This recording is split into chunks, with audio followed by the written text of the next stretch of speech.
안녕하세요. 저는 방금 소개받은 이진원이라고 하고요. 오늘 모두의 연구소에서 이렇게 좋은 자리에 초대해 주셔서 네, 여러분들이 많이 아실 법한 이미지넷에 대해서 이미지넷이 어떻게 생겼고 어떤 모델들이 나와서 이 이미지넷 성능을 높이려고 경쟁을 했는지 지금까지 왔던 모델들에 대해서 보려고 해요. 혹시 나는 알렉스넷이라는 거를 처음 들어봤다 하시는 분 계세요? 네, 없죠. 코카는 콜라밖에 모르겠다 하시는. 네.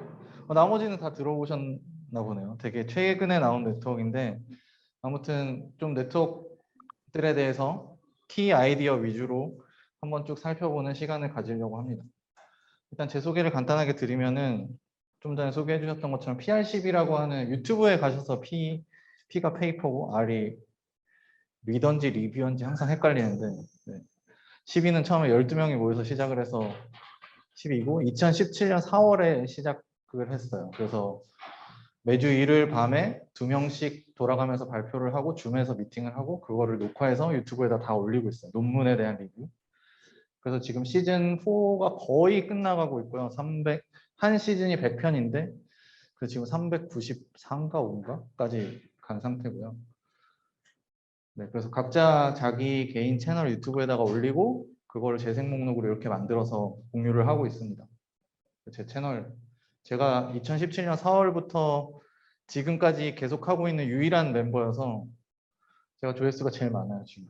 그리고 또 여기 뭐 몇 분 계신데 수정님이나 뭐 조영님이나 위클리 아카이브라고 클럽하우스에서 또 일요일 밤에 10시에 그 주에 나온 논문 혹은 AI 관련된 소식을 그냥 정말 논문은 수박 겉핥기식으로 하고 소식 같은 거 전하는 1시간 남짓 하는 모임이 있거든요. 그래서 이것도 클럽하우스에서 제가 모더레이터로 참여하고 있고 여러분도 관심 있으시면 들어와서 들어보시면 좋을 것 같아요. 그리고 또 텐서플로우 코리아 페이스북에 있는 커뮤니티인데 지금 현재 멤버가 6만 1,400명 정도 되는데요. 우리나라 AI 커뮤니티 중에서 제일 크고 텐서플로우 유저 그룹 중에서 전 세계에서 제일 커요. 그래서 가끔 구글에서 이제 행사할 때 한 번씩 소개되기도 하는데 여기에서도 지금 운영진으로 활동을 하고 있습니다. 제 소개는 이 정도로 하고 본격적으로 시작을 해보려고 해요. 네, 숫자 3개가 있는데 이게 뭔지 아실까요? 당연히 제가 이미지넷에 대해서 발표하니까 이미지넷 거 관련된 숫자겠죠. 이미지넷 데이터의 사이즈예요. 1419만 7122개 이미지로 되어 있고 클래스가 21,841개. 그리고 여기 사실 디텍션 같은 데이터도 있는데 바운딩 박스가 100만 개 정도 있습니다. 그리고 또 이 숫자는 뭐냐?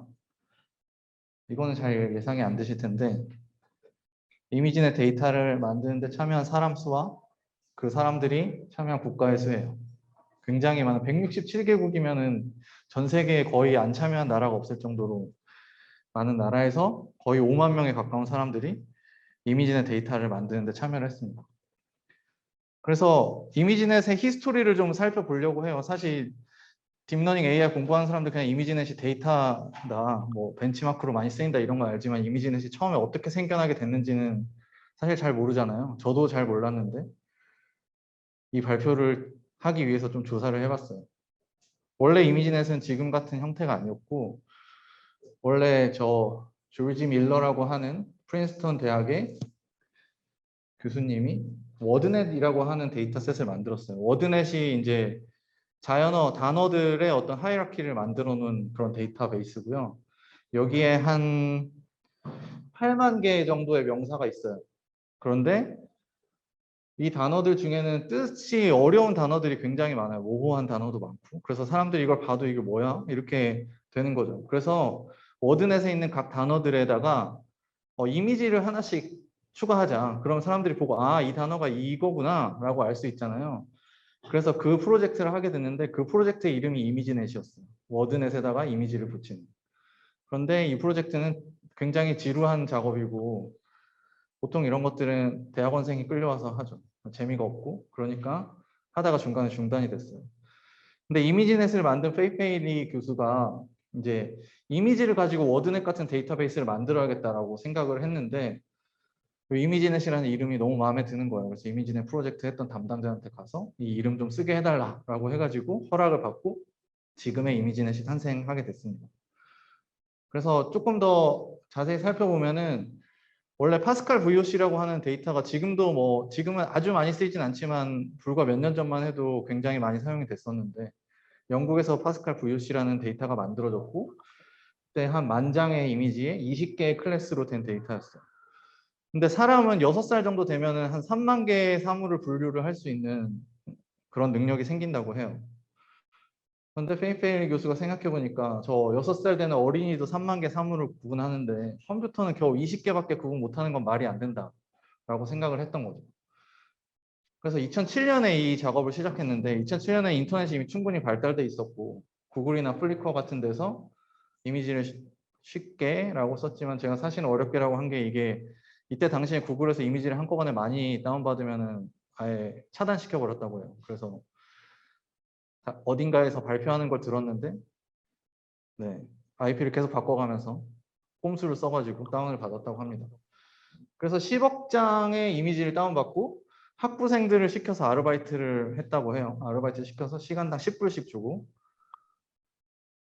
레이블링을 시작했는데 이걸 이제 담당하는 이 페이페일리 교수 밑에 박사과정 학생이 있었는데 박사과정 학생이 이 속도로 하면 레이블링 하는데 19년 걸릴 거라고 자기가 박사를 19년 할 수는 없지 않냐 이렇게 얘기를 했다고요. 그래서 컴퓨터로 대신 해볼까 했는데 컴퓨터는 지금 20개밖에 구분을 못 하잖아요. 그러니까 컴퓨터로 하는 것도 안 되고 그래서 뭔가 진행이 멈춰 있던 중에 우연히 실리콘밸리에서 온 석사과정 학생이 아마존 미케니컬 턱이라는 게 있는데 거기 가면 전 세계 사람들이 와서 레이블링을 해준다.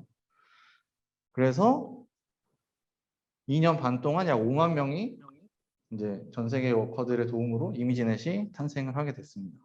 그래서 이 페이페일리 교수가 테드에서 2019년쯤인가 톡을 한 게 있는데 한번 볼게요. 한 4분에서 5분 정도. 다행히 자막이 있습니다. 소리가 나오나요? So about 8 years ago, a very simple and profound observation changed my thinking. No one tells a child how to see, especially in the early years. They learn this through real-world experiences and examples. If you consider a child's eyes as a pair of biological cameras, they take one picture about every 200 milliseconds, the average time an eye movement is made. So by age 3, a child would have seen hundreds of millions of pictures of the real world. That's a lot of training examples. So instead of focusing on solely on better and better algorithms, my insight was to give the algorithm the kind of training data that a child was given through experiences in both quantity and quality.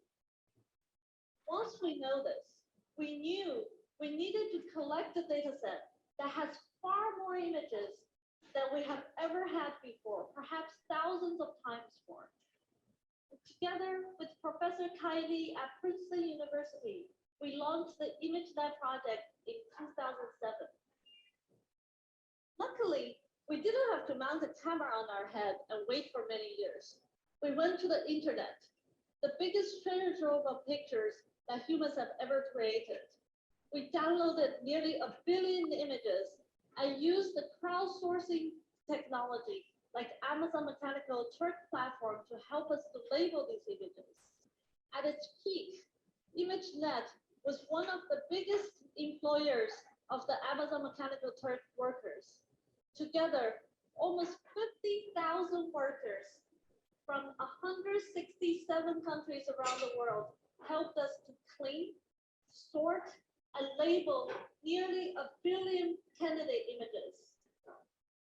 That was how much effort it took to capture even a fraction of the imagery a child's mind takes in the early developmental years.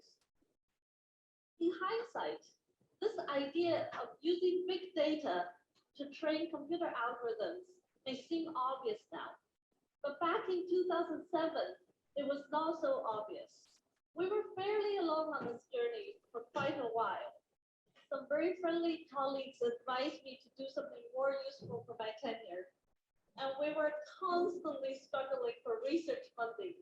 Once I even joked to my graduate students that I would just reopen my dry cleaner shop to fund ImageNet. After all, that's how I funded through my college years. So we carried on. In 2009, ImageNet project delivered a database of 15 million images across 22,000 classes of objects and scenes, organized by everyday English words. In both quantity and quality, this was an unprecedented scale. As an example, in the case of cats, we have more than 62,000 cats of all kinds of looks and poses, and across all species of domestic and wild cats. We were thrilled to have put together ImageNet, and we wanted the whole research world to benefit from it. So in a TED fashion, we opened up the entire data set to the worldwide research community for free. 네, 여기까지. 이미지는 어떻게 어떻게 만들었는지에 대한 설명이었고요. 여기도 중간에 나오지만 이때 당시에만 해도 이런 거 하는 거 되게 쓸데없는 짓이고 아직 20개 클래스 가지고도 잘 못하는데 무슨 큰 데이터가 필요하냐라고 하는 사람들이 대부분이었고 돈도 없어서 굉장히 고생을 많이 했다고 해요. 그럼에도 불구하고 이거는 굉장히 의미 있는 일이라는 확신을 갖고 있었고 그래서 지금의 이미지넷이 태어나게 됐습니다. 그래서 이미지넷이 처음으로 포스터가 제출된 학회의 포스터를 가져온 건데 네, 이렇게 생겼어요. 이 워드넷의 어떤 그 하이라키와 그런 걸 표현한 거고 이미지넷이 클래스가 22,000개 정도 되잖아요. 그러면은 사람이 레이블링을 했다고 했는데 어떻게 해야 될까요? 여러분한테 이미지 한 장 던져주고 22,000개 중에 뭔지 고르세요 하면은 할 수 있을까요? 22,000개를 보느라고 시간 다 가겠죠? 그래서 실제로는 레이블링을 어떻게 했냐면은 UI가 이렇게 되어 있어요. 좀 UI가 별로 안 예쁜데 여기 보면은 지금 카우라는 단어 여기 카우라는 단어가 어떤 건지 설명이 되어 있고 아마 여기를 누르면은 위키피디아로 링크가 되는 걸로 알고 있어요. 그렇게 하고 카우라는 단어에 대한 설명을 써주고 이 아래 사진 중에서 카우에 해당되는 거를 전부 다 고르세요 라고 하는 거예요. 그럼 이렇게 고르면은 저런 스마일 표시가 되면서 이쪽에 이미지가 옮겨지게 됩니다. 이거를 이제 수많은 사람들한테 시키는 거죠. 근데 이제 이미지넷이 사실 제가 오늘 발표하려는 주제이기도 하고 굉장히 저는 이 딥러닝의 시대를 가져오는데 정말 중요한 역할을 했다고 생각을 하는데 하지만 지금에 와서 보면은 약간 이제 문제점도 가지고 있어요. 예를 들면은 지금 이 4개의 사진을 보고 밑에 이제 있는 레이블을 봤을 때 제가 봤을 땐 전혀 문제가 없거든요. 실제 이미지넷에 있는 레이블은 이렇게 되어 있어요. 위에 있는 레이블이 아니에요. 두 번째 사진 같은 경우에는 스테이지라고 해도 될 것 같은데 어쿠스틱 기타 스테이지라고 하면 틀려요. 그리고 이게 이런 일들이 이제 왜 생기냐면은 좀 전에 보셨다시피 단어를 주고 그 단어에 해당되는 사진을 다 고르세요라고 하니까 애매한 것들도 그냥 사람들이 다 고르는 그런 일들이 생기는 거죠. 그리고 이 사람은 이걸 고르는 당시에 카우라고 하면 카우 말고 또 다른 클래스가 뭐가 있는지 모르는 상태에서 골라야 돼요. 카우보다 더 적절한 게 있을 수도 있지만 일단 맞을 것 같으면 체크를 할 수밖에 없는 거죠. 그러니까 다른 클래스가 뭐가 있는지 전혀 모르고 그냥 이게 맞는지 틀린지만 고르는 상태로 했기 때문에 이런 문제들이 생깁니다. 그래서 실제로 이제 어떤 논문에서 가져온 건데 뭐 대표적으로 여기 가운데 있는 거 보시면은 여기에 오렌지가 있고 여기 바나나가 있잖아요. 근데 보면은 누가 봐도 사진에 한 가운데 오렌지가 있고 오렌지는 4개나 있고 바나나 하나밖에 없잖아요. 그러면 이거 보고 그냥 사람들한테 이 사진을 보여주고 이게 뭐예요? 라고 물어보면 오렌지라고 대답한 사람이 훨씬 많아요. 그런데 실제로 이미지의 레이블은 바나나로 되어 있어요. 이런 것들이 생각보다 되게 많습니다. 물체가 2개 이상 있는 것도 굉장히 많고 여기가 지금 휴먼 레이블 디스어그리먼트라고 사람들한테 그냥 이 이미지를 보여주고 이게 뭔가요? 라고 물어봤을 때 대답한 거랑 실제 이미지는 레이블이 다른 거를 모아놓은 거예요. 이런 게 굉장히 많다는 거예요. 그래서 이미지넷 레이블에 대한 문제 제기가 한때 좀 많이 된 적이 있었고 지금은 뭐 그렇게까지 많이 되진 않는데 대신에 다른 데이터 이미지넷의 베리언트들이 엄청 많이 생겨났어요. 그래서 이미지넷 A, C, P, R, V2, 뭐 스케치 이런 식으로 A는 adversarial example도 이미지넷에 있는 것 중에 유난히 뉴럴넷이 잘 못하는 애들이 있거든요. 그런 애들 모은 거예요. 이런 거 보면은 저 다람쥐 같이 생긴 애를 네, C 라이언 99% 확률로 C 라이언이다라고 하고 저 잠자리 있는 거를 맨홀 커버라고 99% 확률로 이렇게 얘기를 하고 이미지넷 C는 이렇게 커럽션 주는 거고 P는 퍼터베이션 주는 거고 이런 식으로 되어 있습니다. 아무튼 이런 다른 베리언트들도 최근에는 많이 생겨나서 논문들에 보면은 이런 데이터에 대한 성능도 같이 비교하는 거를 볼 수가 있어요. 근데 이미 2009년에 데이터셋이 완성이 됐는데 그때 당시에는 GPU가 지금처럼 막 엄청 많이 쓰이지도 않았고 그러니까 뭐 딥러닝 이런 기계 학습을 하는데 많이 사용되지도 않았고 CPU를 하기에는 너무 느린 거죠. 그래서 실제로는 데이터를 만들었는데 사람들이 갖다 많이 쓰질 않는 거예요. 그래서 이걸 어떻게 해야 되나 고민을 하다가 네. ICCV 학회를 갔는데 어떤 분이 파스칼 VOC가 컴페티션을 하거든요. 그럼 파스칼 VOC처럼 너희도 컴페티션을 해보는 게 어떻냐는 조언을 받게 돼요. 그래서 여러 사람들의 도움을 받아서 2010년에 이미지넷 챌린지가 처음으로 시작됩니다. 제목은 ILS vs 이미지넷 라지 스케일 비주얼 레코니션 챌린지라고 하는 대회가 시작이 돼요. 2011년까지 2년간 한 1년에 15팀 정도 참가를 하게 됐고요. 근데 2012년에 페이페일리 교수가 육아휴직 중이었는데 학회에서 이제 결과를 발표하는데 이미지넷 2012년 이미지넷 결과를 발표하는데 그 학회 2주 전에 대학원생들이 아주 밤늦은 시간에 전화를 했대요. 결과가 이상하다. 여러 번 체크했는데 엄청 오래된 알고리즘인 컨볼루셔널 뉴럴넷이라는 알고리즘을 쓴 어떤 팀이 엄청난 성적을 냈다. 이런 얘기를 듣게 돼요. 사실 컨볼루셔널 뉴럴넷은 굉장히 오래된 알고리즘이죠.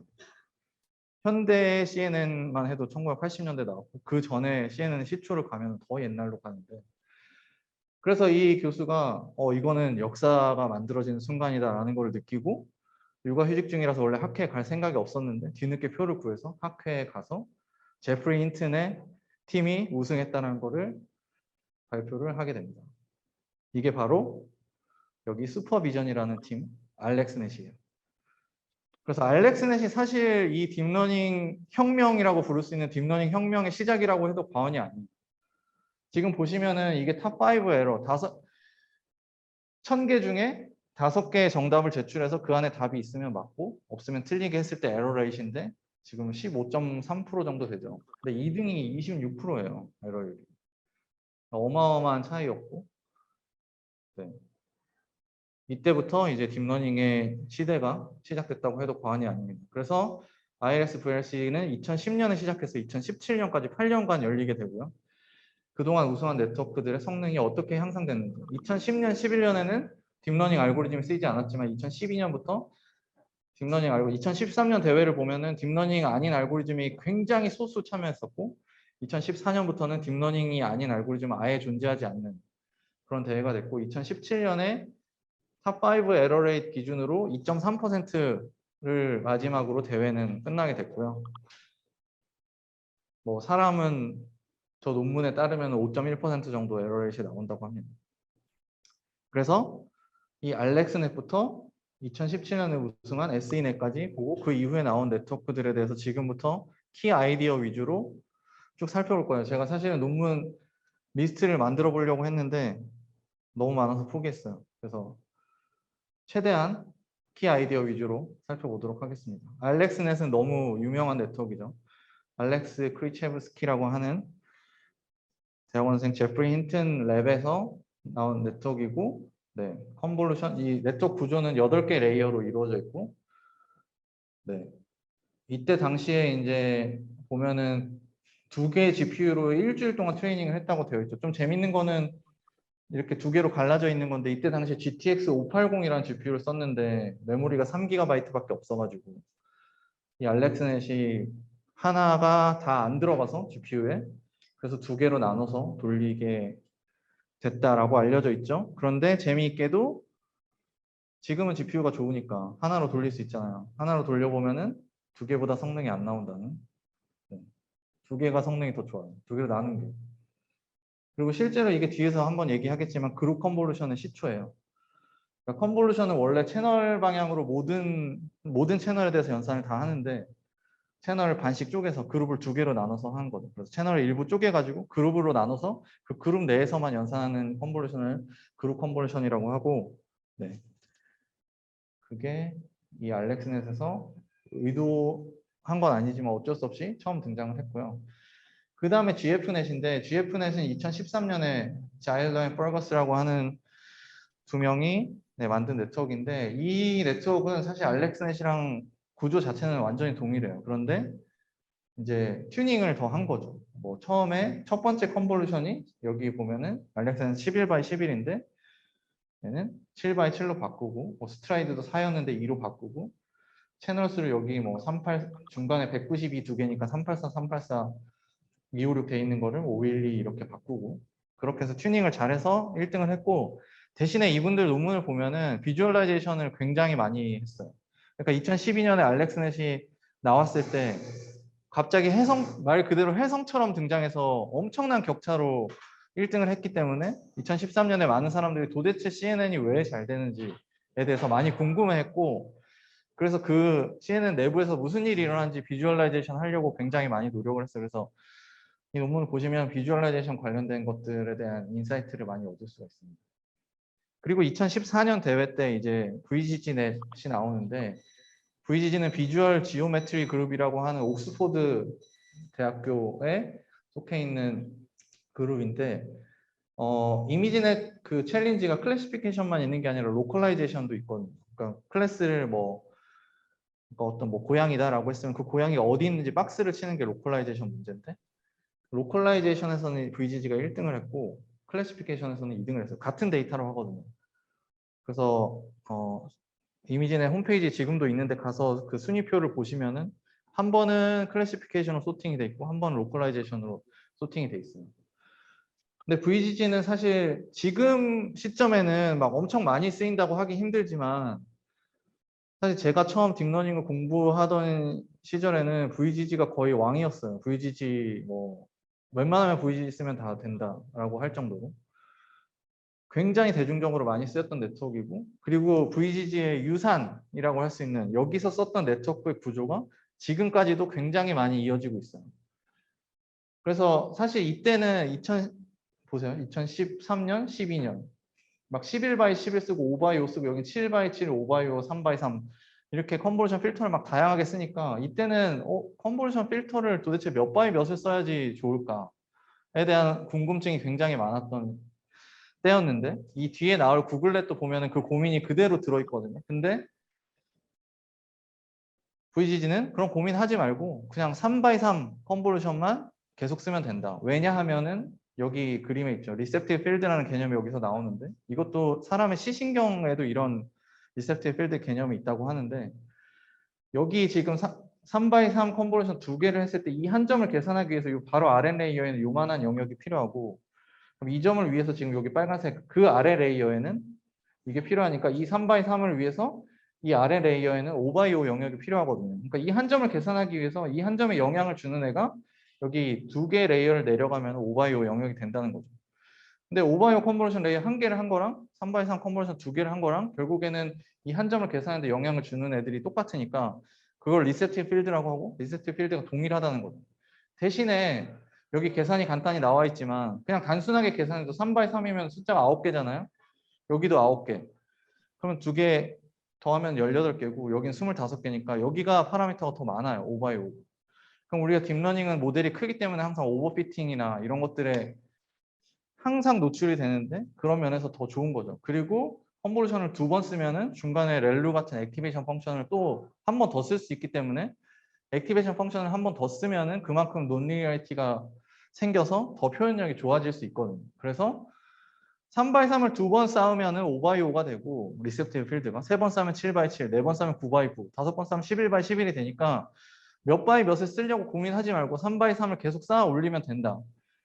그리고 풀링도 2x2 풀링만. 그래서 VGG가 유명해진 굉장히 중요한 이유가 2등을 했는데 구글 랩보다 훨씬 대중적으로 많이 사용됐던 이유는 단순하기 때문이에요. 똑같은 거 단순한 거를 계속 반복해서 잘 되는 걸 실제로 보여줬기 때문에. 그래서 네트워크가 위에서부터 3x3 두 번 하고 풀링 한 번 하고 3x3 두 번 하고 풀링 한 번 하고 세 번 하고 풀링 한 번 이런 식으로 VGG 16이랑 19이 유명한데 이게 16 구조고 19은 여기 세 번에 풀링 한 번 하는 걸 네 번에 한 번으로 바꾸면은 19.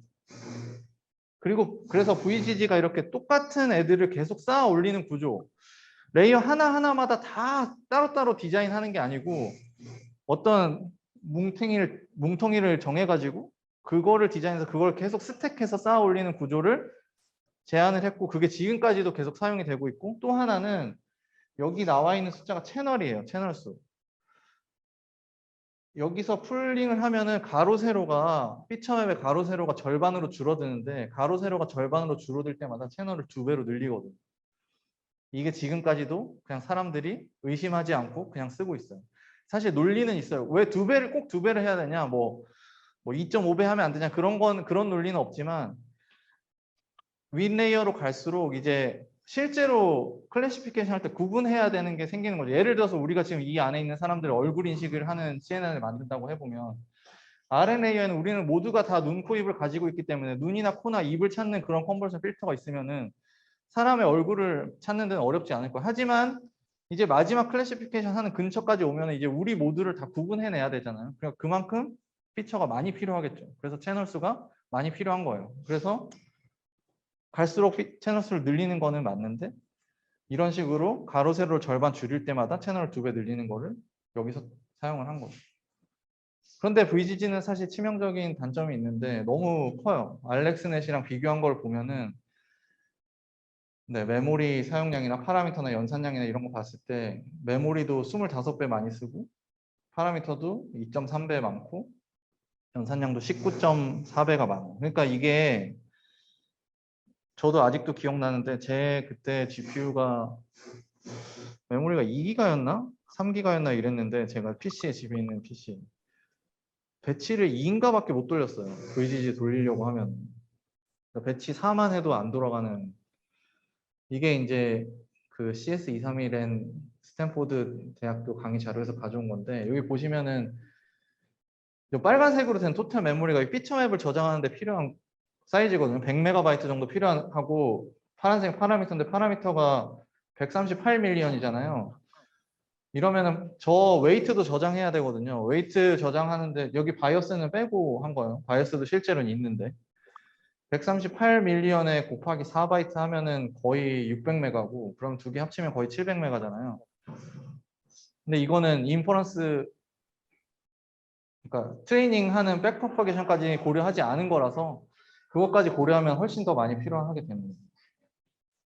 그 다음에 구글렛이 나오죠. 구글렛이 1등을 했죠. 2014년에 구글에서 나왔고 당연히 구글렛이니까 L이 대문자인 거는 사실 CNN의 이제 시초격 현대 CNN의 시초격이 르넷이라고 하는 네트워크인데 그거에 대한 오마주로 L을 대문자로 쓴 거예요. 그래서 얘는 인셉션이라고 부릅니다. 이 네트워크 자체를. 그래서 인셉션이 버전이 뭐 V2, V3, 뭐 인셉션 레즈넷, V1, V2 이렇게 가는데 여기 보시면은 이 인셉션 모듈, 인셉션이 그 영화 인셉션에서 이름을 따온 거고 영화 인셉션에서 꿈 안에서 또 꿈으로 들어가는 것처럼 네트워크 안에 또 작은 네트워크 있다라고 해서 인셉션 모듈이 이렇게 특징이에요. 이거 보면은 여기는 1x1, 3x3, 5x5, 여기는 3x3 맥스플링 이런 식으로 해서 아까 제가 얘기했던 것처럼 어떤 컨버전 필터를 쓰는 게 좋은지 모르겠으니까 다양하게 써서 그 결과를 다 합치자 이렇게 한 거고 대신에 그렇게 하려다 보니까 여기서 컨캐트네이션 채널 방향으로 결과물을 다 이렇게 스택해서 쌓아서 다음으로 보내는데 그렇게 하다 보니까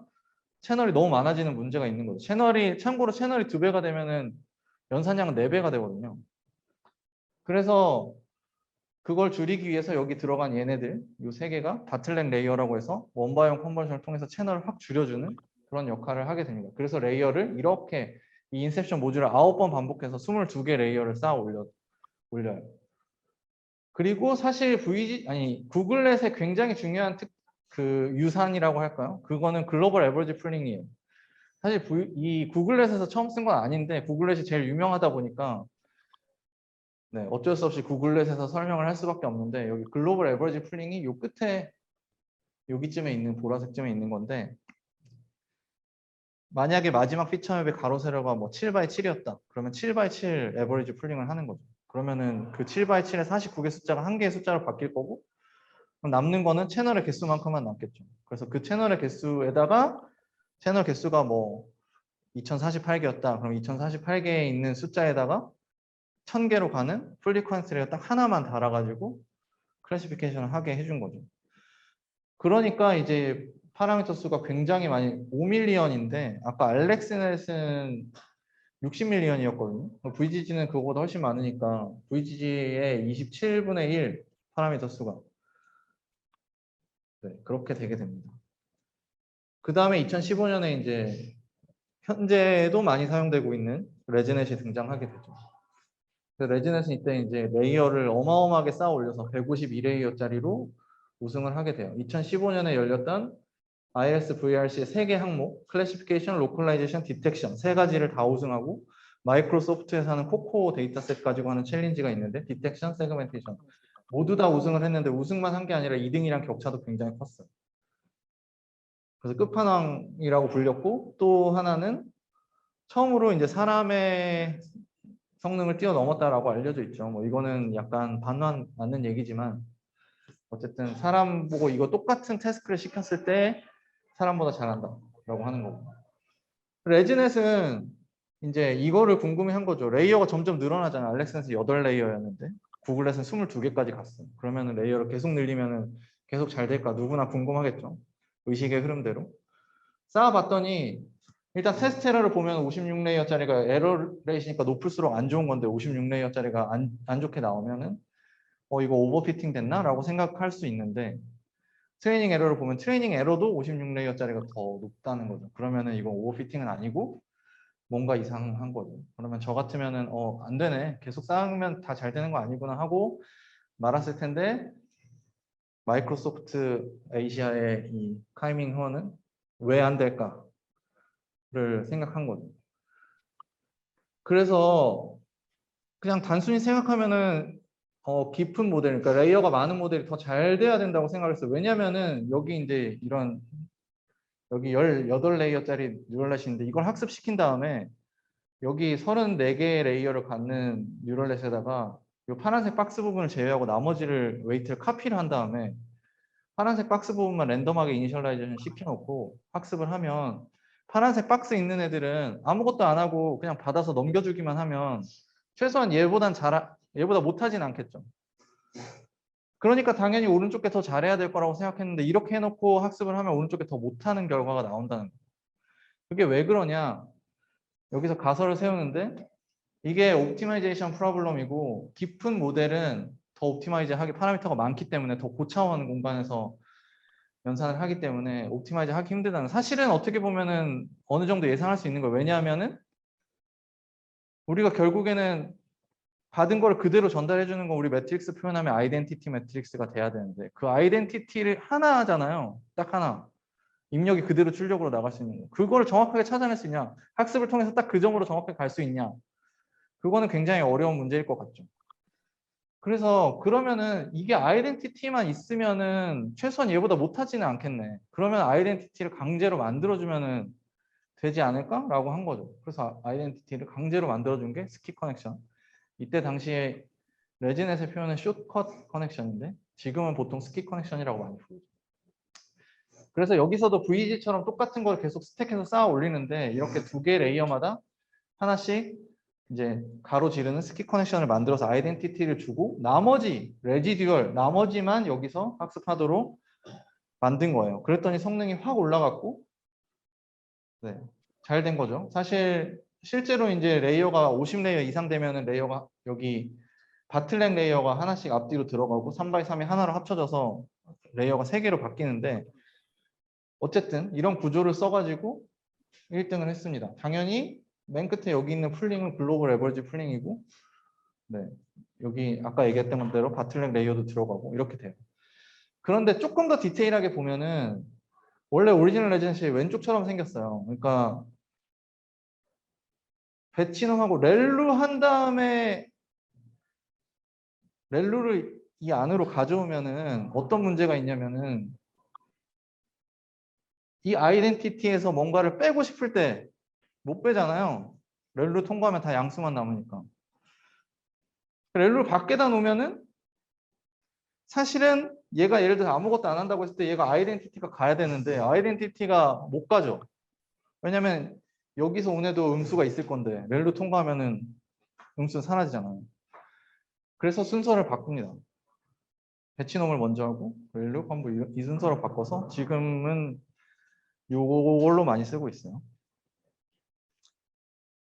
여기까지가 2015년의 결과고 2016년에는 1등을 한 팀은 그냥 지금까지 나와 있던 애들을 잘 모아가지고 앙상블을 해서 1등을 했고 2등 레즈넷을 썼던 이 사람들이 다시 또 나와서 2등을 하게 되는데 그게 레즈넥스트고 이 레즈넥스트는 인셉션 구조를 차용을 했어요. 인셉션에 브랜치가 있는 구조를 차용을 했는데 인셉션에는 그 브랜치마다 다 연산이 다르잖아요.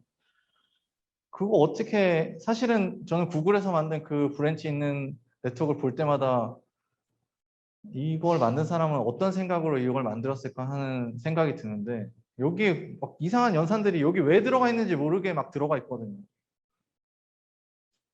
그래서 그렇게 하지 말고 그냥 똑같은 연산으로 해도 잘 된다라는 걸 보여준 거죠. 사실상 이게 여기 제일 오른쪽에 있는 이거 세 개가 다 이퀴벌런트한데 예전에 강의를 이거 가지고 할 때는 이게 같은 거를 알 수 있는지를 막 물어보고 했어요. 이걸 같은 거를 이해하면은 사실 컨볼루션은 연산은 완벽하게 이해했다고 볼 수 있어요. 사실 좀 어렵거든요. 요거 두 개는 쉬운데 요 왼쪽 거랑 이 가운데 거가 같다는 게 좀 어려워요. 지금은 시간 관계상 설명할 수가 없으니까. 근데 어쨌든 그룹 컨볼루션을 하는 거예요. 이 오른쪽 그림 보면은 256 채널을 갖는 애가 들어오면은 바틀렉을 해서 128로 줄인 다음에 이거를 32개로 쪼개요. 그러면 하나가 한 그룹이 채널이 4개씩 생기겠죠. 그 4개씩을 가지고 3x3 연산을 하고 그걸 다시 합친 다음에 원바이원에서 256으로 늘리는 거예요. 그게 여기 지금 4개씩 쪼개서 하는 거랑 똑같은 거거든요.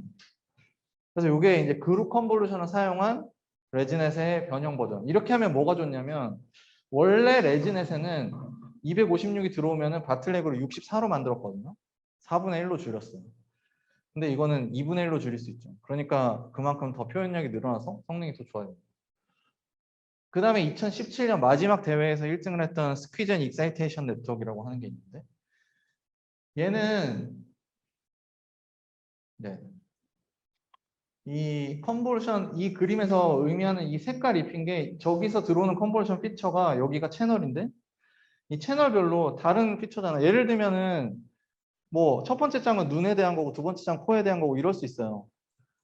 그러니까 이 사실은 채널별로 다 다른 특성을 가지고 있어. 사실은 이 피처맵이라고 하는 애가 이 가로 세로 방향으로는 사람 얼굴이 있다고 하면은 가로 세로 방향으로는 코릴레이션이 굉장히 많지만 채널 방향으로는 사실 코릴레이션이 별로 없어요. 왜냐면은 여기는 눈인데 여기는 뭐 꼬리 그 다음 채널은 꼬리 이럴 수 있거든요. 눈이랑 꼬리랑 사실 사람은 꼬리가 없으니까 사람 기준으로 생각하면은 필요 없는 피처죠. 그래서 그 채널들 사이에 중요도를 따로 계산을 해서 여기다 색깔로 입힌 거예요. 그걸 표현한 건데 사실 하는 방법은 굉장히 간단해요. 어떻게 하냐면은 글로벌 에버리지 풀링을 합니다. 그럼 여기가 뭐 10 by 10이면 10 by 10 에버리지 풀링을 하면 얘가 숫자 하나가 되겠죠. 이 채널 개수가 100개면 100개가 숫자가 남을 거예요. 거기다가 플리커넌스 레이어 2개를 통과시키고 첫 번째 레이어는 렐루, 두 번째 레이어는 시그모이드. 그러면 다 0에서 1 사이로 바뀌잖아요. 이 숫자를 이 채널에 있는 같은 채널에 있는 애들에다가 다 곱하는 거예요. 0에서 1 사이 값을. 그게 이렇게 표현된 거고.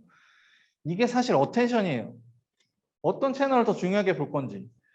어텐션의 굉장히 중요한 특징은 입력에 따라서 변한다는 거예요. 어떤 입력이 들어왔을 때는 이 입력이 들어왔을 때는 여기를 중요하게 봐야 돼. 저 입력이 들어왔을 때는 여기를 중요하게 봐야 돼.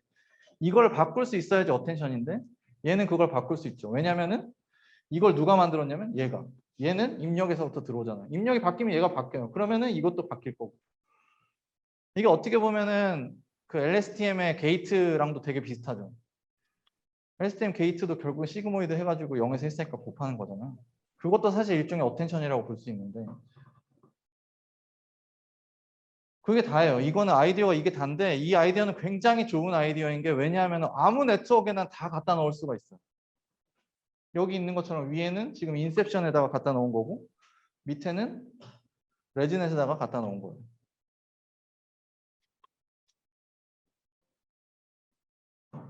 여기까지가 2017년 대회에서 네, 우승했던 네트워크에 대한 거고 이제 대회는 끝났고요. 하지만 이 이미지넷 데이터셋 2012년에 했던 데이터셋이 벤치마크로 계속 사용이 돼서 페이퍼스 위드 코드에 가보시면은 이 벤치마크에 지금 탑1 애큐러시 기준으로 한 건데 네트워크들이 쭉 가 있어요. 지금 제일 마지막에 코카가 있죠. 여기까지 갈 겁니다. 지금 여기 어디에 있어요. 지금 우리는 이렇게 쭉 갈 거고 이 점의 개수를 잘 보시면 여기 지금 어마어마한 점들이 있는 거 보이시죠? 이 지금 최근에 엄청난 전쟁이 펼쳐지고 있습니다. 첫 번째로 볼 건 나스넷이에요. 이제 2017년 지나가면서 오토ML의 시대가 오게 돼요. 뉴럴 아키텍처 서치라고 하는 구글에서 처음에 뉴럴 아키텍처 서치 with reinforcement learning이라고 하는 논문이 나왔고 이거는 RNN 컨트롤러 써서 RNN이 네트워크의 성질을 뽑아줘. 예를 들면 첫 번째 레이어는 3x3을 해. 3x3 컨버전을 해. 이 스트라이드는 뭘로 해. 이거 컨버전 필터는 몇 개를 써야 돼. 두 번째 레이어는 뭘 해야 돼. 뭐 이렇게 그거를 쭉 뽑아주면은 그대로 네트워크를 만들어서 트레이닝을 열심히 시켜요.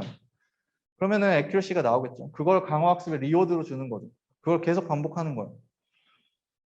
근데 이렇게 처음에 이 논문을 가지고 했더니 뭐 GPU 800개 가지고 한 달 동안 돌려야 네트워크가 하나 나오는데 막 그런 수준이에요. 그러니까 아무나 못 하잖아요. 그래서 이제 조금 더 효율적인 구조를 사람들이 찾기 시작했어요. 완전히 기계한테 다 주면은 서치 스페이스가 너무 큰 거죠. 그래서 예를 들면은 나스넷에서는 여기 이제 이런 노멀 셀 리덕션 셀이라고 해서 이제 구글에서 만들다 보니까 약간 이런 구조가 나오게 됐는데 어쨌든 노멀 셀과 리덕션 셀을 이렇게 노멀 셀을 n번 반복하고 리덕션 셀이라는 거 아까 얘기했던 가로 세로를 절반 줄이고 채널을 2배 늘리는 그 부분을 얘기하는 거예요. 리덕션 셀 한 번 하고 노멀 셀 n번 하고 이런 식으로 만들고 저 셀 안에만 찾자 이렇게 하는 거죠. 우리가 어차피 VGG나 뭐 레지넷이나 구글넷도 마찬가지 다 똑같은 구글넷에서 인셉션을 9번 쌓아 올렸듯이 이렇게 쌓을 거니까 안을 찾자. 그래서 예를 들면 저 왼쪽에 보시면은 제일 왼쪽에서 이렇게 연산을 할 건데 이렇게 그럼 왼쪽 연산에서 입력을 어디서 가져올 건지 지금 바로 밑에서 가져올 건지 스키 커넥션처럼 더 밑에서 가져올 건지 이런 거를 고르고 오른쪽 입력 어디서 가져올 건지 고르고 왼쪽에서 무슨 연산을 할 건지 고르고 오른쪽에서 무슨 연산을 할 건지 고르고 그 결과 두 개를 합칠 건데 어떻게 합칠 건지 합치는 건 더 할 거냐 컨캐트네이션 할 거냐 그래서 연산은 그때 당시 사용했던 연산이 이렇게 13가지 정도가 있어요. 나중에는 이런 것들이 좀 안 쓰이는 것들은 좀 줄어들게 되는데 그래서 이렇게 해가지고 만든 네트워크가 나스넷 A 제일 성능 좋은 애가 이렇게 생겼어요. 여기서 약간 재밌는 거는 이 SEP라고 써 있는 게 Depthwise Separable Convolution인데 여기 보면 그냥 스탠다드 컨버전도 있거든요. 근데 나스넷 A에는 스탠다드 컨버전이 하나도 쓰이지 않았어요. 그리고 이게 이제 두 개 그래프가 X축이 하나는 연산량, 이쪽은 파라미터 쓰고 Y축이 accuracy예요. 그러니까 당연히 왼쪽 위에 있을수록 좋죠. 파라미터나 연산량은 적고 성능은 높으면 좋으니까. 이 지금 까만색 선이 사람이 그동안 열심히 노력해서 만든 거고 빨간색 선이 이제 기계한테 네트워크 디자인하는 것까지 맡겼더니 이런 결과가 나오는 거죠.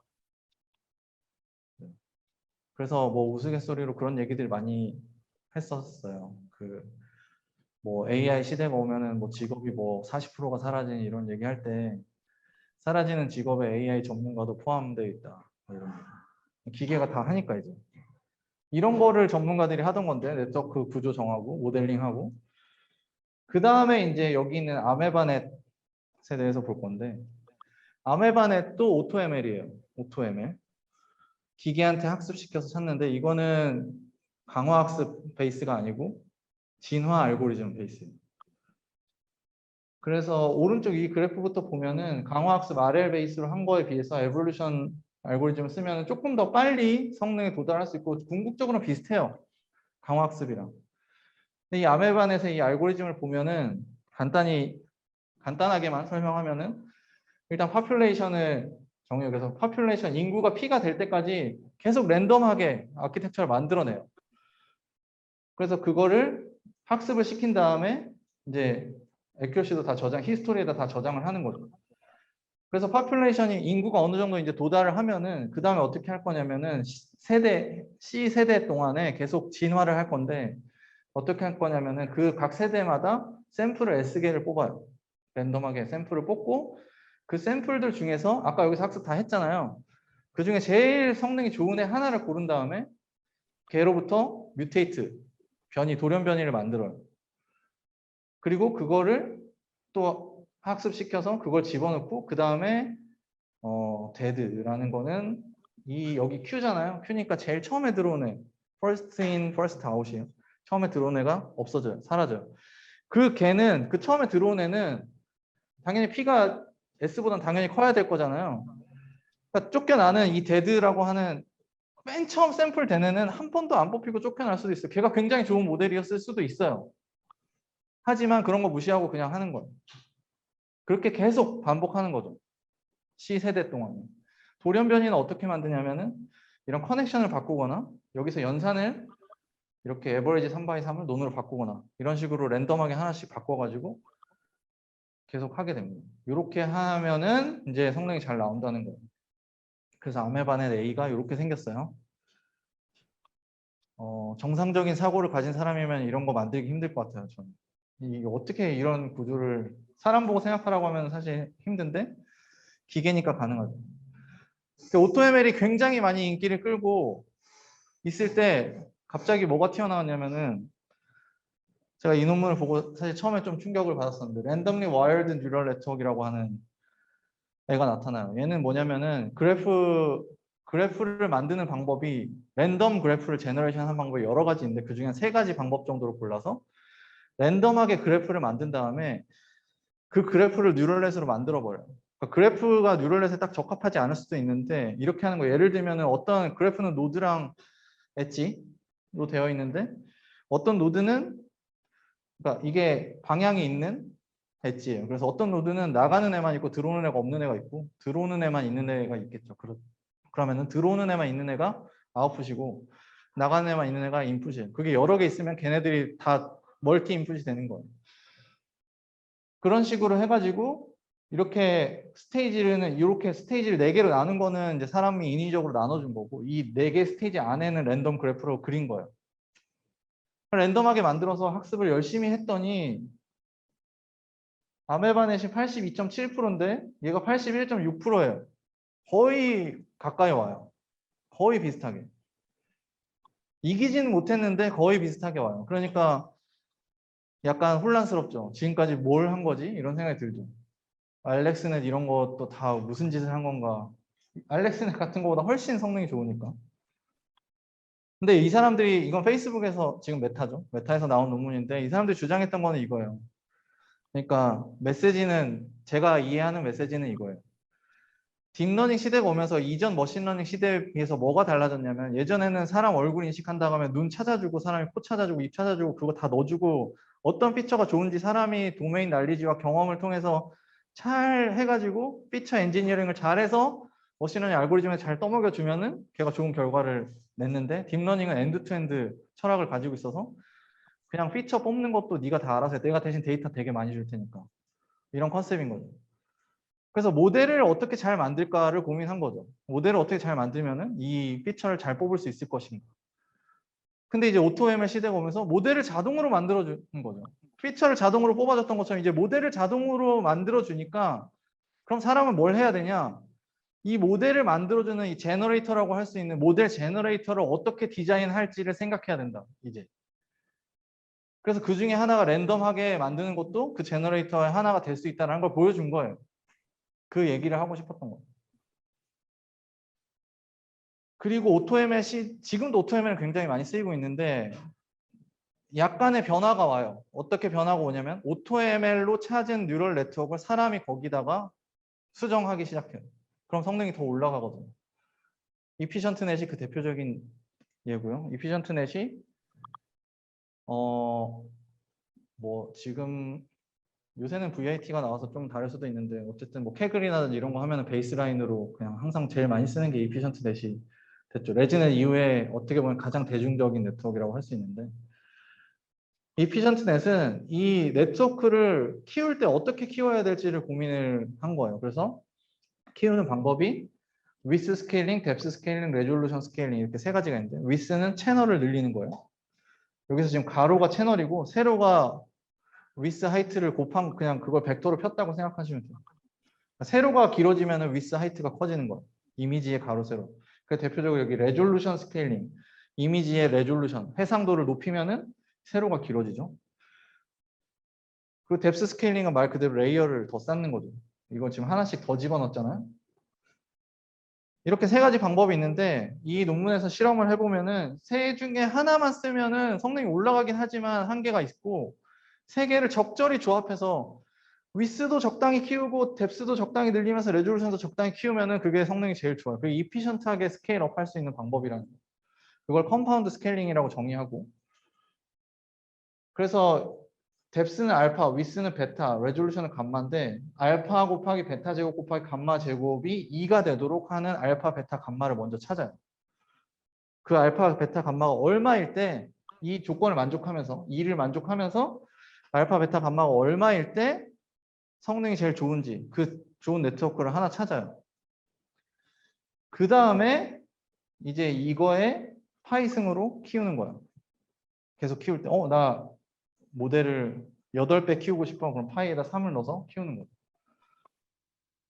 왜 알파는 제곱이 없고 베타랑 감마만 제곱이 있을까 궁금하잖아요. 그 이유는 여기 써 있는데 연산량 때문이에요. 연산량이 아까 제가 채널이 2배 되면 연산량이 4배 된다고 했죠. 레졸루션이 2배. 그러니까 100바이 100을 200바이 200으로 만들면 면적이 4배가 되니까 레졸루션도 2배 키우면은 연산량이 4배가 돼요. 뎁스는 똑같은 3바 이상 컨버전을 10개 레이어 쌌을 때, 20개 레이어 쌌을 때 2배 늘리면 연산량은 딱 2배가 되겠죠. 그래서 뎁스는 그냥 제곱이 안 돼 있는 거예요.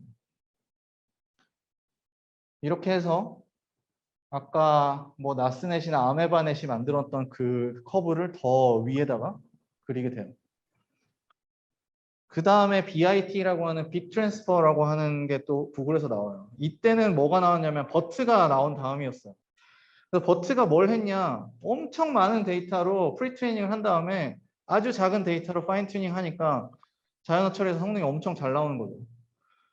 그래? 그러면 비전에는 CNN이 있는데 CNN을 엄청 키운 다음에 데이터를 엄청 많이 때려넣고 사전 학습을 시킨 다음에 우리도 퓨샷으로 해보자. 이게 이 위에 있는 그래프가 클래스당 이미지를 5개만 준 거, 10개 준 거, 25개 준 거, 100개 준 거 이런 거예요. 물론 완전 퓨샷이라고 하긴 좀 힘들지만 어쨌든 데이터를 적게 줬을 때 지금 BIT의 성능이 꽤 잘 나오는 걸 볼 수가 있는 거예요. 가능성을 보여줬다고 생각하면 돼요. 그래서 이 논문은 사실 그냥 모델 큰 게 한 것도 그냥 레지넷을 채널을 늘렸어요. 그냥 단순하게 아까 뭐 이피션트넷처럼 컴파운드 스케일링 한 게 아니라 그냥 채널만 늘려서 레지넷 152를 채널을 4배씩 키운 다음에 그 큰 모델에다가 데이터를 구글만 가지고 있는 JFT 300밀리언짜리 이미지넷은 여기 이미지넷 IIS VS 2012는 이게 1.3밀리언 정도 되고 이게 14밀리언, 얘는 300밀리언이에요. 이게 이미지넷 데이터 전체. 그렇게 그걸로 프리트레이닝 한 다음에 이제 파인 튜닝을 하는 거죠. 해보면은 여기서의 메시지는 여기 레진의 50레이어짜리는 곱하기 1이 그 채널이 1배라는 거예요. 성능 이런 거 보면은 데이터 좀 더 쓰니까 좀 올라가는데 더 쓰니까 막 내려가거든요. 근데 레진의 152레이어에 곱하기 4 한 모델은 계속 올라가요. 모든 데이터에 대해서. 이거는 이미지넷으로 파인 튜닝하고 이거는 옥스포드 팻 IIT 데이터 이거는 사이파 10인데 그래서 여기서의 메시지는 스케일업을 하는 게 성능을 올릴 수 있는 굉장히 효과적인 방법인데 모델만 키워도 안 되고 데이터만 키워도 안 되고 모델이랑 데이터를 같이 늘려주면은 잘 나온다라고 하는 걸 보여줍니다. 그 다음에 이제 이피션트넷 기반의 노이지 스튜던트라고 하는 논문이 나와서 수타를 또 찍는데 여기서는 세미 슈퍼바이즈 러닝 혹은 셀프 슈퍼바이즈 러닝이라고 하는 방법이 사용이 돼요. 셀프, 네. 보통 세미 슈퍼바이즈 러닝이라고 하죠. 근데 이 논문의 저자들이 얘기하기로 이렇게 얘기를 해요. 세미 슈퍼바이즈 러닝 하는 사람들이 주로 여기서만 놀고 있더라. 그러니까 무슨 얘기냐면은 언레이블 데이터는 되게 많고 레이블드 데이터가 아주 적을 때 성능이 잘 나오게 하는 거에 연구를 집중하고 있는데 리얼 월드는 이렇지 않다는 거죠. 데이터가 우리 레이블드 데이터도 꽤 많아. 근데 언레이블드 데이터는 훨씬 많아. 그러니까 레이블드 데이터가 많은 여기서 성능이 잘 나오는 게 중요하다라고 하는 거예요. 그동안은 여기서 성능이 잘 안 나왔다는 거죠. 그래서 얘는 사실은 뭐 아이디어는 예전부터 많이 쓰던 아이디어를 쓰긴 했어요. 어떻게 하는 거냐? 그냥 단순히 생각하면은 티처 모델을 먼저 학습을 하고 날리지 디스틸레이션 방법을 씁니다. 티처 모델을 학습한 다음에 이건 당연히 레이블 있는 데이터로 학습하겠죠. 그 다음에 레이블 없는 데이터를 티처 모델한테 줘요. 그럼 티처 모델이 뭔가 결과를 내겠죠. 그게 정답인 것처럼 스튜던트 모델을 학습하는 거예요. 물론 이 레이블드 데이터도 같이 넣고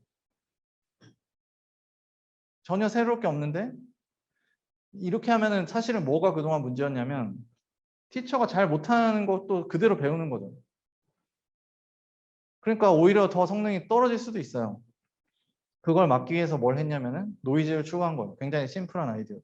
레귤러라이제이션 강하게 걸어서 티처가 학습할 때도 노이즈를 줘요. 노이즈를 주는 게 사실 별게 아니고 데이터 오그멘테이션 하는 거 드랍아웃 하거나 스토캐스틱 뎁스. 스토캐스틱 뎁스는 아까 레진의 구조에서 이 스키 커넥션 말고 그 사이에 있는 부분을 아예 날리는 거죠. 드랍아웃처럼.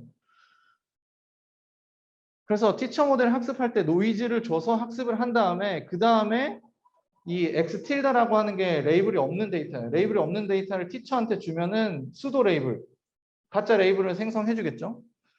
그러면은 이 수도 레이블이랑 진짜 레이블 있는 진짜 데이터랑 같이 넣고 스튜던트를 학습할 건데 이때 노이즈를 둘 다 주는 거예요. 여기 얘가 만든 거에도 노이즈를 주고 얘가 만든 거에도 노이즈를 주고 그러니까 노이즈를 주는 게 사실 데이터에다 노이즈를 주거나 네트워크에다 노이즈를 주는 거기 때문에 레이블에 노이즈를 주는 게 아니고 그렇게 학습을 하니까 잘 돼요. 그리고 이때 여기 보통 날리지 디스틸레이션은 원래 모델 경량화 때 많이 쓰였거든요. 무슨 얘기냐면 스튜던트 모델은 작은데 이 작은 모델이 큰 모델처럼 성능 잘 나게 하고 싶은 거죠. 그래서 티처가 주는 답을 따라 하도록 만든 건데 그게 그냥 하드 레이블로 하는 것보다 티처는 고양이 사진 들었을 때 고양이 100%에 할 수도 있지만 고양이 90%에 뭐 호랑이 10% 이렇게 할 수 있잖아요. 그러면 고양이가 호랑이랑 비슷하구나 이런 거에 대한 것도 난리 디스틸레이션을 통해서 학습이 되는 거죠. 그래서 곧 모델 경량화로 많이 쓰였는데 여기 여기서는 스튜던트가 equal or larger예요. 그래서 똑같은 이거 보면은 이피션트는 B7 가지고 하고 B7을 한번 똑같은 걸 한번 한 다음에 L1 더 큰 걸 만들고 그 다음에 L2가 스튜던트 더 큰 모델 그렇게 한 다음에 L2 똑같은 걸 한 번 더 해가지고 그러니까 스튜던트가 이제 다음에 티처가 되는 거예요. 이걸 계속 반복해서 이피션트넷 L2를 만들면서 노이즈 스튜던트가 저기서 저렇게 이제 또 커브를 이피션트넷이 아까 깼던 그거를 더 바깥쪽에다가 그리게 되는 거죠. 이제 세미 슈퍼바이즈 러닝 일부의 레이블과 대다수의 언레이블드 데이터를 이용한 학습 방법. 요만큼을 얻기 위해서 되게 이제 노력을 한 거죠. 그리고 드디어 대망의 VIT가 나옵니다. 비전 트랜스포머. 비전 트랜스포머는 사실은 언젠가는 나올 거라고 모두가 생각했던 왜냐하면 트랜스포머가 자연어 처리에서 엄청난 성능을 일으킨 지 거의 2년이 지났기 때문에 트랜스포머가 나온 지는 3년. 왜 안 나오지? 라고 생각하고 있던 차에 구글에서 VIT라는 모델을 냈죠. 하는 방법은 굉장히 간단해요. 이미지를 패치로 잘라요. 16 by 16으로 자른 다음에 이 패치 하나를 일렬로 벡터로 쭉 핀 다음에 그냥 리니어 레이어 한 개 통과시켜서 벡터로 바꿔요. 그게 리니어 프로젝션이에요. 그게 이 핑크색 얘네들이고 그 다음에 버트에 들어가는 것처럼 포지셔널 인베딩을 추가해주고 그걸 트랜스포머 인코더에 넣어요. 그러면 여기에 버트처럼 클래시피케이션 토큰이 있고 걔가 그 토큰을 받아와서 여기다가 이제 프리퀀티 레이어 몇 개 넣어서 클래시피케이션 하는 거죠. 버트랑 다른 점은 언슈퍼바이즈 러닝이 아니었다는 거. 하지만 슈퍼바이즈 트레이닝을 했지만 이 트랜스포머 구조를 써서 이거는 그냥 딱 트랜스포머 인코더에 있는 그 구조 그대로 쓴 거고. 그러니까 사실은 트랜스포머 입장에서는 입력이 뭐예요? 그냥 벡터의 시퀀스거든요. 벡터의 시퀀스가 들어오면 이게 자연어에서 온 벡터인지 이미지에서 온 벡터인지 알 길이 없죠. 그냥 학습하는 거죠. 주는 대로. 그러면은 얘를 원래 이제 그냥 단순하게 생각하면은 이미지의 픽셀 하나하나를 다 떼서 주는 거를 가장 직관적으로 생각할 수 있잖아요. 근데 이미지가 막 224바이 223인데 그냥 100바이 100만 해도 1000개잖아요.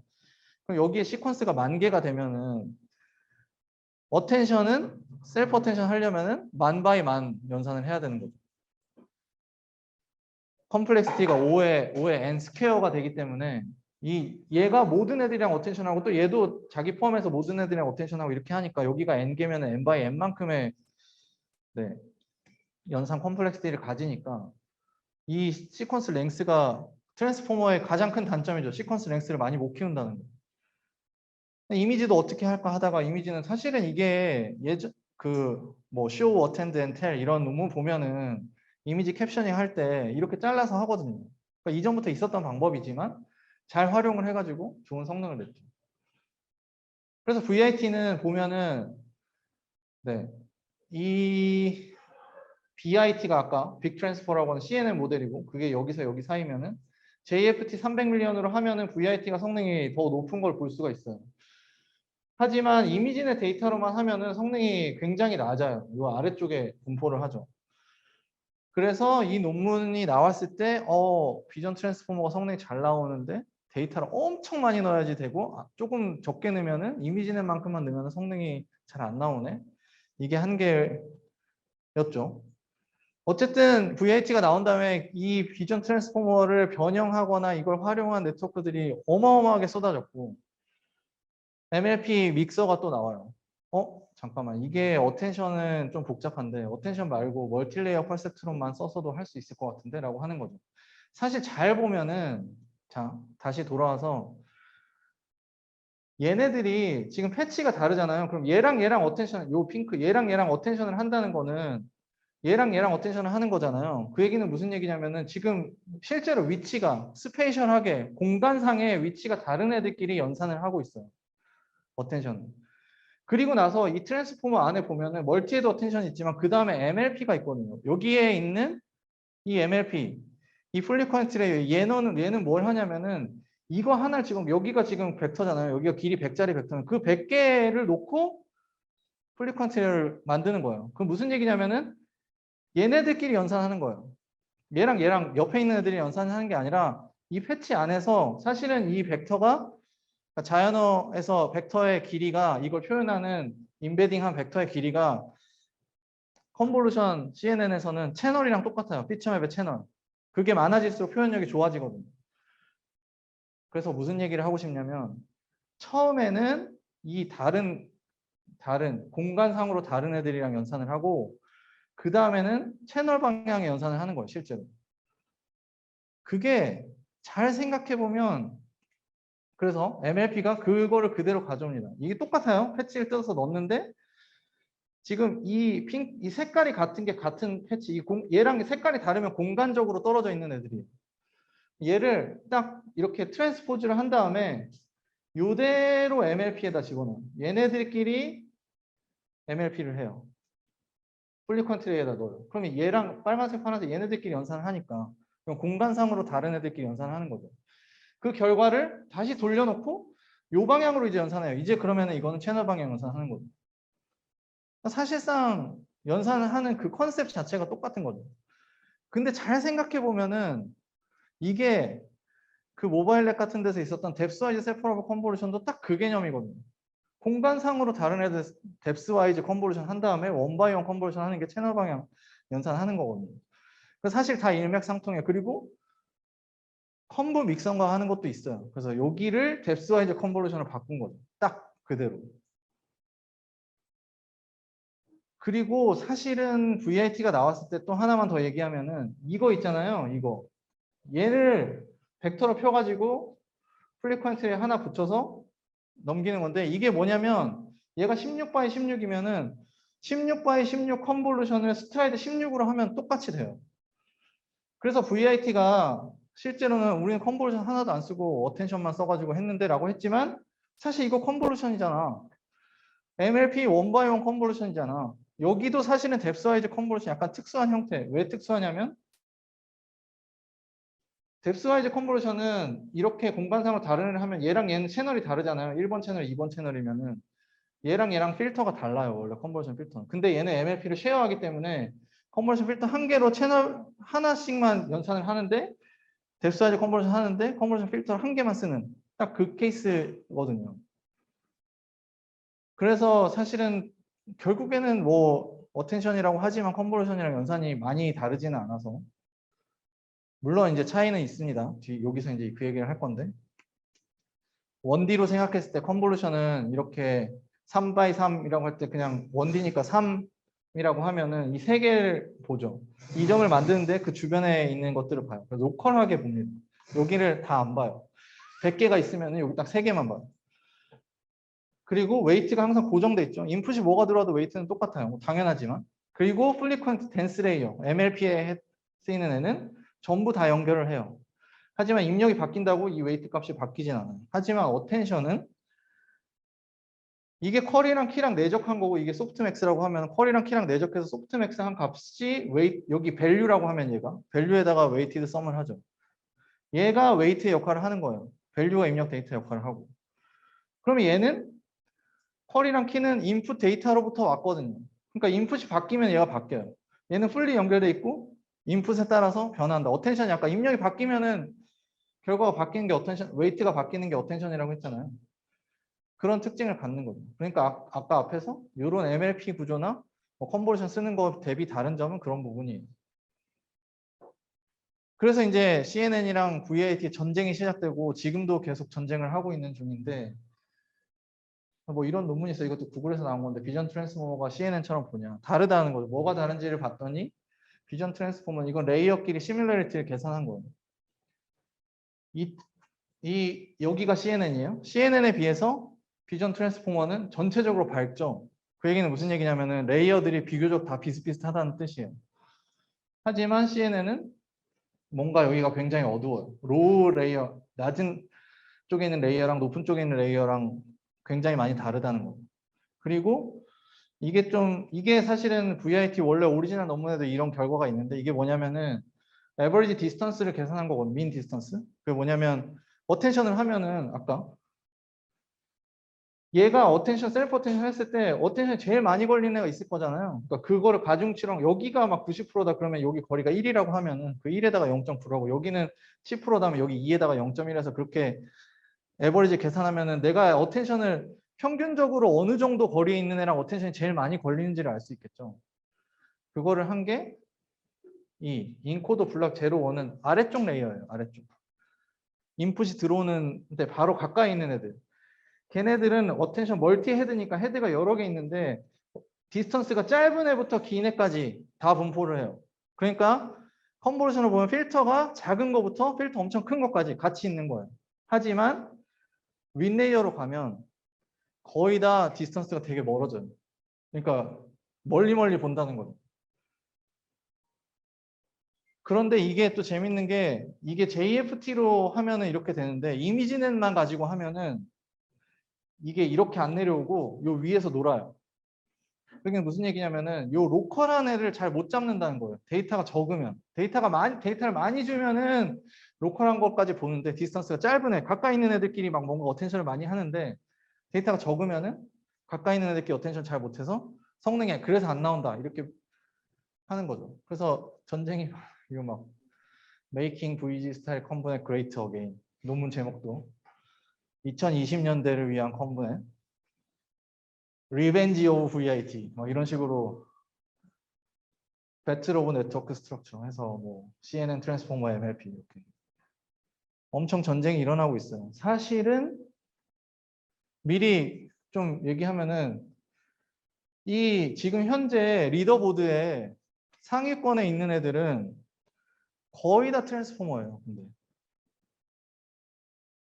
그건 사실이에요. CNN이 냉정하게 얘기해서 많이 밀려요. 그 다음에 이제 코엔넷 여기도 있고 사실 여기 어디도 있는데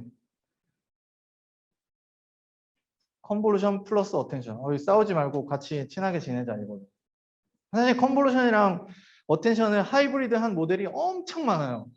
진짜 많은데 그 중에 얘가 어쨌든 소타를 찍었기 때문에 소개를 해드리는 거예요. 컨볼루션은 트랜슬레이션 이퀴벌런트 하죠. 무슨 얘기냐면은 컨볼루션 필터가 돌아다녀요. 그러니까 상대적인 위치만 보는 거죠. 상대적으로 왼쪽에 이게 있고 오른쪽에 이게 있으면 뭐 눈이네 이렇게 눈이 어디 있든지 잘 찾는다는 거. 쉬프트에 되게 강하다는 거죠. 셀프 어텐션은 그렇지는 않고 그 다음에 이제 인풋에 따라서 웨이트가 바뀌냐 아까 바뀐다고 했죠. 그리고 글로벌하게 리셉티브 필드 가느냐 전체를 다 보는 거죠.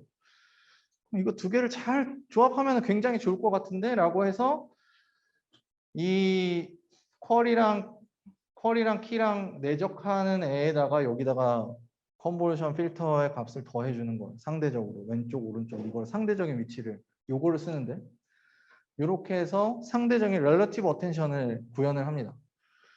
그리고 블록을 구성하는데 컨볼루션이랑 요 T 써져 있는 게 지금 렐러티브 어텐션 방금 전에 본 요 식에 의해서 만들어지는 건데 이거 없으면 그냥 어텐션 식이고 근데 이제 CCCC부터 CCCT, CCTT, CTTT 이렇게 해가지고 막 실험을 많이 하거든요. 컨볼루션을 앞에 쓰는 게 좋다는 건 당연하죠. 왜냐면 아까 봤잖아요. 트랜스포머는 데이터가 적으면 로컬한 걸 잘 못 보니 컨볼루션 딱 로컬하게만 보니까 그래서 컨볼루션 앞에 쓰는 거는 순서는 정해져 있는데 컨볼루션을 몇 개 넣고 트랜스포머 몇 개 넣을 거냐. 그랬을 때 CCTT랑 CTTT가 1, 2등을 했는데 그거를 파인 튜닝 해보니까 CCTT가 제일 좋아서 컨볼루션, 트랜스포머 이렇게 해서 이제 아까 또 거기에 바깥쪽에다가 그래프를 그렸어요. 그리고 메타 수도 레이블 90%를 처음으로 넘기네요. 이미지넷이 제가 예전에 이거는 여담인데 어디 국내 뭐 AI 엄청 잘하는 회사 사람들이 이미지넷 탑1 애큐러시 90% 넘기려고 엄청 고생하고 있다는 얘기를 들었거든요. 근데 아까 얘기했던 것처럼 노이즈가 너무 많아가지고 어쩌면 90%가 영원히 안 될 수도 있겠는데 뭐 이런 얘기도 했었어요. 근데 제가 그 아까 이미지넷 히스토리 찾아보다 보니까 페이페일리 교수는 그런 얘기 들었대요. 82% 정도가 한계일 거다라는 얘기를 들었었대요. 이미 다 넘어갔잖아요. 90%도 깨졌어요. 얘는 아까 노이즈 스튜던트 그 팀에서 나온 거예요. 아까 노이즈 스튜던트가 이거죠. 티처가 학습해서 수도 레이블을 만들어서 스튜던트를 학습하고 스튜던트가 다시 티처가 되고. 근데 이거는 티처가 선생님이 학생은 모르겠고 그냥 내가 열심히 공부해가지고 학생한테 알려주는 거죠. 메타 수도 레이블은 학생이 뭘 잘하는지 뭘 못하는지를 선생님한테 피드백을 주는 거예요. 그래서 학생 맞춤형으로 선생님도 학습하는 거예요. 스튜던트 한 번, 티처 한 번. 이 식이 되게 복잡한데 식이 되게 많아요. 이놈을 보면은. 근데 결국에는 여기 지금 잘 안 보이시지만 요게 네. 요게 언레이블드 데이터로 수도 레이블 만든 거에 대한 스튜던트의 크로스 엔트로피 로스고 그 다음에 이거 로스를 그레디언트 계산한 거고 그리고 얘는 그걸로 업데이트 한 다음에 레이블이 있는 데이터에 대해서 한 거예요. 그리고 그거 두 개의 코릴레이션을 가지고 코에피션트를 계산해서 지금 이 티처를 학습하는 거에 쓰는 거거든요. 컨셉추얼리 스튜던트가 티처 가르쳤는데 스튜던트가 학습했을 때 얼만큼 잘했는지 못했는지를 가지고 피드백을 줘서 티처가 지금 스튜던트 잘하네 너 계속 그대로 더해 혹은 지금 네가 한 대로 하니까 스튜던트 성능 떨어졌어 그거는 좀 아닌 것 같아 이렇게 알려주는 거죠.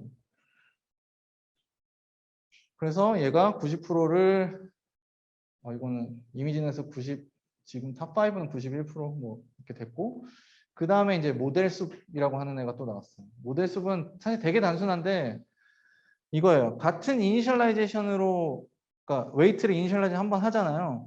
그 상태에서 우리는 배치 단위를 학습하니까 똑같이 이니셜라이즈는 해도 결과가 다르거든. 배치 랜덤하게 뽑으니까. 하지만 같은 이니셜라이즈에서 출발한 애는 같은 옵티멀 포인트로 갈 수밖에 없다라고 가정을 하고 그러면은 같은 이니셜라이즈에서 하이퍼 파라미터를 다르게 여러 개의 모델을 학습하면은 그 옵티멀한 우리 글로벌 미니멈 주변에 막 분포할 거잖아요. 걔를 그냥 에버리지 하면 더 잘 되지 않을까? 이런 거예요. 그래서 그게 다예요. 그냥 우리는 그동안에 하이퍼 파라미터 막 튜닝을 해가지고 학습하고 그중에 제일 좋은 거 하나만 딱 골라서 그걸 쓰는데 그러지 말고 안 좋은 애도 다 가져와서 걔네들의 웨이트를 그냥 에버리지 하는 거예요. 그냥 산술 평균 그냥 다 더해서 평균 내는 거예요. 그렇게 하면은 어떤 미니멈 포인트 근처로 더 가까이 갈 수 있을 거야 라고 하는 거죠. 그래서 그냥 유니폼 습은 그냥 아무것도 묵지도 따지지도 않고 그냥 이 초록색들이 다 그 다른 하이퍼 파라미터로 학습된 애들인데 이거 그냥 다 웨이트들 다 에버리지 해버리는 거예요. 그러지 말고 하나씩 처음에 모델 하나에서 하나씩 할 때 제일 성능 좋은 거 하나 놓고 그 다음 거 갖다가 에버리지 할 때 두 개 평균 낼 때 평균 냈더니 성능이 올라가면은 하고 안 올라가면 버리고 그렇게 하는 게 그리디 숲이에요. 그렇게 했더니 그리디 숲 이게 여기가 에큐러시예요. 이게 그냥 유니폼 그냥 아무거나 그냥 다 더한 거. 그래서 얘가 또 90.94%까지 성능이 나와요. 그리디 숲으로. 이거를 어떻게 합칠지도 학습하는 것도 있는데 그거는 성능이 생각보다 잘 안 나와서. 그리고 대망의 마지막 코카입니다. 얼마 전에 나왔고 처음으로 91%를 달성했어요. 코카는 특이하게 크로스 엔트로피 로스가 사용되지 않는 네트워크예요. 얘는 텍스트 요새 이제 클립 같은 이미지와 텍스트 멀티모달을 사용합니다. 그래서 컨셉은 프리트레이닝 하고 이제 제로샷 혹은 이제 파인 튜닝을 일부 하면은 모든 태스크에 이제 여기가 지금 보면 파운데이션 모델이잖아요. 약간 뭐라고 해요? 팔방미인 모델을 만들겠다는 거예요. 실제로 뒤에 먼저 이거 보면은 네. 이 보라색이 코카예요. 이게 다 태스크들이고. 사실은 성능만 놓고 보면 굉장한 지금 네트워크가 나온 건데 구조는 어떻게 하는 거냐면은 사실은 뭐 그렇게 복잡하진 않아요. 이게 다 트랜스포머예요. 그래서 이미지 넣고 이미지 인코더가 있는데 여기 이제 이게 나오면은 여기서 어텐션 풀링이라는 걸 해서 요 하나를 만들어요. 그리고 텍스트가 들어오면은 텍스트에도 여기 클래시피케이션 토큰이 있어서 CLS 토큰에서 여기 나오면은 얘랑 컨트라스티브 로스라는 걸로 그 셀프 슈퍼바이즈 러닝에서 많이 사용하는 컨트라스티브 로스로 시밀러리티 계산하는 거예요. 얘랑 얼마나 비슷한지. 같은 맞는 애들 페어끼리는 유사도가 높아야 되고 다른 페어들끼리는 유사도가 낮게 학습하는 거죠. 그리고 나서 여기 멀티모달 텍스트 디코더가 있는데 얘가 이 이미지를 보고 캡션을 생성하는 건데 그게 얘랑 같게 나오도록 여기에 멀티모달 텍스트 디코더가 들어가는 거예요. 여기도 여기 나온 이 파란색 얘네들의 벡터가 어텐션 풀링을 통해서 여기에 이 랭스만큼 숫자가 바뀌어서 들어가게 되고 어텐션 풀링은 어떻게 하는 거냐면 그냥 굉장히 단순해요. 우리가 쿼리 키 밸류가 있을 때 아웃풋의 개수는 쿼리의 개수 쿼리가 10개면 아웃풋 10개 나오는 거고 그쵸? 그래서 쿼리를 하나 던져주면은 이거 하나가 나오는 거고 그 쿼리 벡터도 다 학습하는 벡터예요. 랜덤하게 이니셜라이즈해서 그냥 던져주는 거죠. 이게 비슷하게 만들면은 여기 들어가는 쿼리도 그거에 맞춰서 학습되니까. 여기도 개수가 뭐 256이야. 그러면 256에 맞게 쿼리를 던져주면은 그만큼 벡터가 나올 거니까.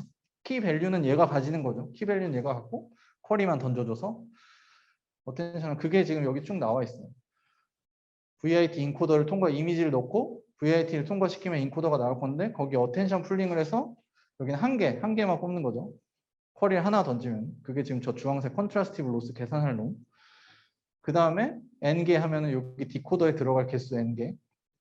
그렇게 하고 여기는 이제 그냥 멀티헤드 랭귀지 모델 트랜스포머 버트 같은 거를 하는 거고 그 결과를 여기 로스 보면은 컨트라스티브 로스랑 여기서는 랭귀지 모델이니까 하나씩 나오겠죠. 그러니까 얘는 이렇게 여기 있는 캡셔닝은 랭귀지 모델에서 쓰는 컨디셔널 probability에 의한 이게 사실 크로스 엔트로피긴 하네요. 네, 그걸 써서 이거는 이렇게 컨트라스티브 로스는 항상 양방향으로 쓰거든요. 이미지를 봤을 때 텍스트에서 이미지 이렇게 두 개 쓰고 그거를 람다 비율로 더해가지고 로스를 계산을 한 거예요. 되게 재미있는 논문이고 이렇게 됩니다. 이제 심지어 제로샷도 성능이 잘 나와요. 86%가 나와요. 제로샷 이미지의 성능이 86%가 넘죠. 지금 91% 여기 딱 찍었어요. 그리고 아까 보셨던 것처럼 제로샷 뭐 이미지네 키넥틱스 이게 동영상에도 되거든요. VQA도 되고 텍스트 이 앞에서 나왔던 것처럼 텍스트 관련된 것도 되고 뭐 이런 이미지만 클래시피케이션 하는 것도 되고 다 되는 거죠. 네. 제가 생각했던 시간을 초과하지 않아서 다행입니다. 여기까지가 제가 준비한 내용이고, 그래서 이미지넷 처음 시작 이미지넷 어떻게 만들어졌는지부터 이미지넷 소타를 찍었던 애들 다 보진 못했는데 그 중에 좀 특징 있는 애들을 키 아이디어 위주로 쭉 살펴봤습니다. 네. 발표가 마음에 드셨다면은 아니고, 네. 페이스북 모두의 연구소 커뮤니티에다가 후기 좀 많이 남겨주시면 좋겠어요. 앞으로는 알아서 삭제할 거고요. 네. 커뮤니티가 잘 돼야지 네, 좋잖아요. 그래서 오늘 네, 많이 와주셔가지고 감사하고, 사실 오프라인으로 제가 너무 하고 싶었어요. 그래서 예전부터 오디언 계신 분들한테 꼭 오프라인으로 할 수 있을 때 하겠다라고 해가지고 일부러 온라인은 이번에 끄고 온오프라인 병행하지도 않고 오프라인으로만 했고, 다시 코로나가 좀 기세가 다시 올라가고 있어서 좀 걱정이지만 네, 여러분들 만나게 돼서 너무 반갑고요. 제가 사실 한국에서 가장 좋아하는 스타트업이 모두의 연구소인데 네, 여기 좋은 자리에 초대해 주셔서 감사드리고 다음에 또 기회가 되면은 좋은 발표를 가지고 찾아오도록 하겠습니다. 감사합니다.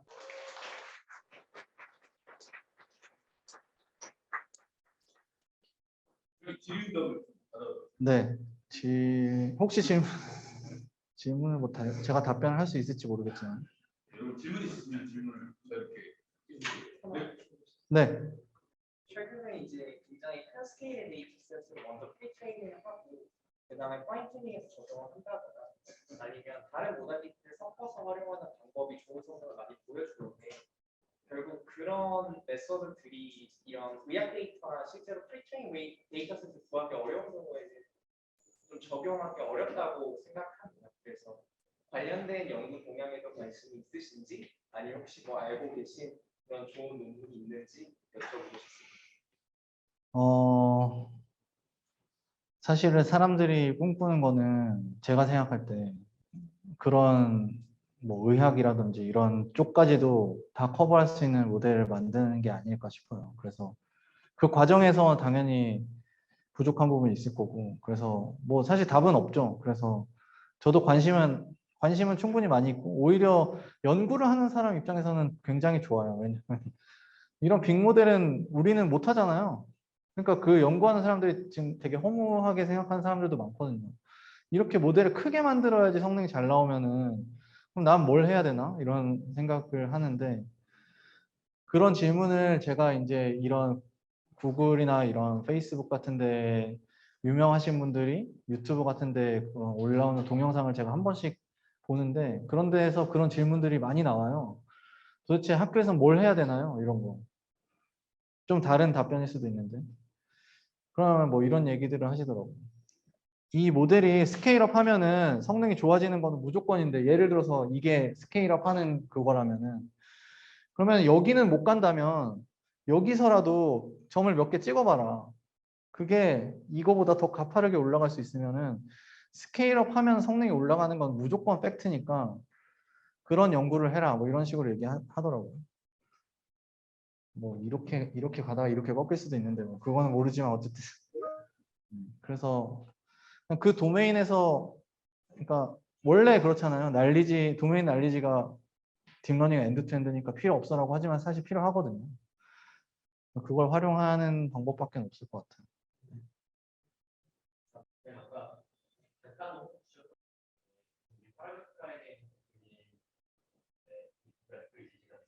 네.